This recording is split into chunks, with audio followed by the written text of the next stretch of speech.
Alors nous sommes le 20 février et voici notre filipendula qui... il reste plus grand chose forcément de cette plante puisque l'hiver est passé là. Donc aujourd'hui là nous passons des journées à 10, 12, 13 degrés donc c'est idéal. Le temps est un peu gris aujourd'hui mais on a eu une belle semaine de soleil donc là tout ça devrait bientôt réveiller la végétation de nos plantes.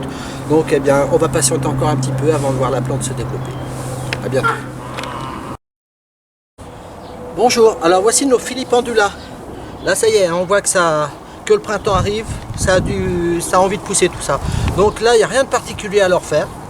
Tout simplement un petit nettoyage si besoin autour de ces plantes. Voilà, rien de plus en tout cas. Et je vous dis à bientôt. Nous sommes le 12 avril, voici notre filipendula. Tout ça démarre bien. Voilà. Il y a un petit peu de désherbage à faire, faut pas oublier.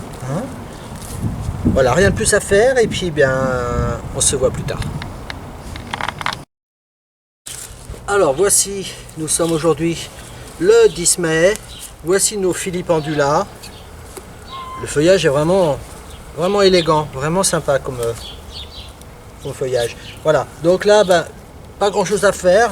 Toujours, surtout ces petits entretiens, c'est de veiller à ne pas se laisser envahir par les herbes indésirables. Voilà, si ce n'est que, voilà, autrement, eh bien ma foi, on va laisser pousser tout ça. Et puis avec impatience, voir venir ces fleurs. Voilà, à bientôt. Alors nous sommes le 14 juin et voici notre filipendula en fleurs. J'adore son feuillage et sa fleur. C'est vraiment une plante intéressante. Vraiment la fleur est vraiment d'une finesse. À conseiller en tout cas dans vos jardins. Voilà, en tout cas une plante très facile d'entretien.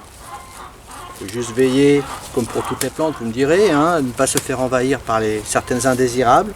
Voilà, le liseron. Mais voilà, mis à part ça, vraiment une plante à conseiller. À bientôt.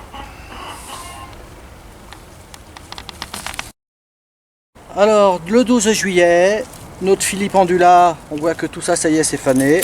Eh bien, je vais tout simplement recouper ces parties fanées. On reprend les tiges et on les coupe à mi-hauteur. Voilà. Et là, on va lui laisser le temps à la plante de se reformer de nouvelles pousses et pourquoi pas de refleurir. Voilà. À bientôt. Alors nous sommes aujourd'hui le 16 août et voici notre filipendula qui est un petit peu abîmé. Alors ça je pense que c'est le fait d'avoir été probablement arrosé alors que le soleil devait taper dessus. C'est là où on voit finalement, en fait c'est carrément une brûlure provoquée par cette humidité sur le feuillage alors que la plante était en plein soleil. Alors là, moi, ce que je vous propose, c'est de prendre un petit peu mal en patience, c'est-à-dire c'est de recouper un petit peu toutes ces tiges portant ces feuilles abîmées comme cela. Et du coup, on voit que par-dessous, eh bien, on a à nouveau les jeunes feuilles qui, elles, se portent très bien.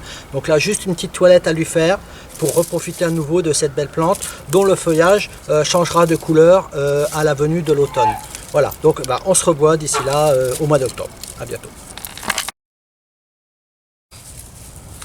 Alors, nous sommes aujourd'hui le 16 octobre et alors notre filipendula aujourd'hui voilà comment il est. On n'a rien de particulier à lui faire pour l'instant. Bon, c'est normal qu'il prenne un petit peu ses couleurs comme cela, un petit peu tachées comme ça c'est normal. C'est la saison, nous sommes quand même en automne. On va laisser venir l'hiver tranquillement, donc on se revoit encore très prochainement pour voir un petit peu l'évolution de cette plante. À bientôt. Alors nous sommes aujourd'hui le 20 novembre. Et alors, si on regarde de près sur nos filipendula, on voit déjà au cœur même de la plante des jeunes pousses. La plante a déjà vraiment envie de redémarrer, de pousser. Ce qui n'empêche que on ne sait pas de quoi sera fait l'hiver. Pour peu que nous ayons un hiver très rude, je préfère garder la plante comme cela, laisser vraiment sa touffe de feuilles, même si les feuilles sont sèches. Ça va faire comme un coussin, si vous voulez, pour protéger la plante d'un éventuel hiver rude.